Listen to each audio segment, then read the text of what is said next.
All right, what is my watch list for the week of the 1st of February 2022? So this watch list is motivated by a comment I made on a video on the FINA YouTube channel. And they were in the video, Tom Shields, who's an American swimmer, and Chad le Clos, who's a South African swimmer, were talking about like who they would cast to play them in a movie. And so this is partially inspired by that, and then I'll kind of say why I chose these ones. But I thought Josh Brolin would be perfect to play Tom Shields because the timbre of their like voice, the grit and stuff like that, and like aesthetically, like physically, they're kind of similar. And then for Chad le Clos, I chose Vincent Cassel, who like similar in mannerisms and kind of maybe atmosphere surrounding the people. So I decided I would watch a new movie with each of those actors in it that I had not seen before.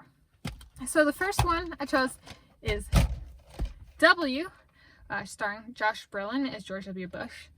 And it came out in 2009, and I remember it coming out, but I didn't actually see it. And so I come from a split family, so like my mom's side tends towards one political party, and my dad's side tends towards one political party. No bigotry in our family, not like, so bigotry is like liking people only like oneself, which is really common in like American politics. American Democrats only like American Democrats and then hate on or say the other people are crazy, and the American Republicans kind of do the same thing. So I don't actually have a political party, but this is kind of, he was one of the more neutral presidents in my lifetime. I was born in 1992. This guy, in my family, and I come from a mixed family, so yeah. So that's the first one. The second one, this one was inspired by my work. So I'm a geologist, so this is not writing work so much as geology and geophysics. And so underwater, and it's about like a underwater mining disaster or something like that, based on what I read online when I was looking at movies. And so I chose this because in geology I work on volcanoes, and volcanoes are the source, and like the volcanic deposits are the sources, and igneous rock deposits are a bunch of the source for materials used in electronics and electric cars these days. And the mining of those materials isn't covered really by the American press. In part, I think it's just capitalism at work trying to promote electronics and electric cars, and not really taking into account the natural resource exploitation that comes with them. But mining is a very dangerous kind of sector, and like there's the byproducts are worse than oil and gas. Why doesn't that get attention? I think partially it's just suppression of electronics and electric car companies in North America specifically, and based in North America. A lot of these resources exist, they're being mined underwater and on land, so it's igneous rock deposits, and then the material from those deposits over time have gotten eroded by wind and water and stuff like that, and get deposited in the ocean. So, and then some are formed in the ocean themselves. But so mining can occur on land or in water. But Australia, South America, and Africa are kind of the three most heavily mined continents by North America, like where the materials are used by North American companies.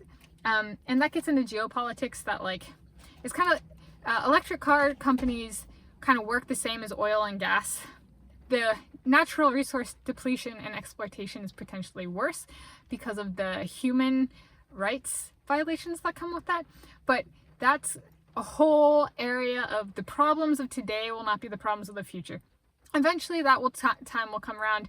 Justice will at least be like with oil and gas. They were required to clean up oil pits and stuff like that. They actually did.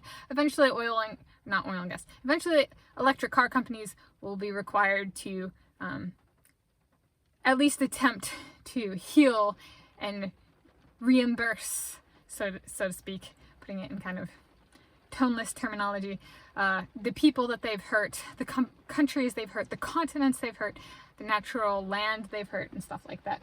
One example is acid mine drainage, which is really bad. It's just like literal pits of acid that erode rock. They're so acidic. And so this is partially motivated by that, and then partially like there's part of, I wonder, so I'm writing a lot about swimmers these days, and swimmers get really poorly treated by the American press that also suppresses this natural resource exploitation and electric used for electronics and electric cars. So I kind of wonder if there's like, this same news outlet or this same newspaper or whatever is trashing trashing Australian swimmers, as well as like just completely suppressing the mining and geology industry in Australia. And so like there's a bit of, I wonder if that's actually linked. I wonder if to prevent these environmental issues and the environmental damage that electric car companies are promoting by producing the products with the materials that are required to build them. I kind of wonder if there's a bit of the American press purposefully targets Australians, not like kind of across the board, not just in mining and geology and the environmental aspects, to kind of keep these issues at bay.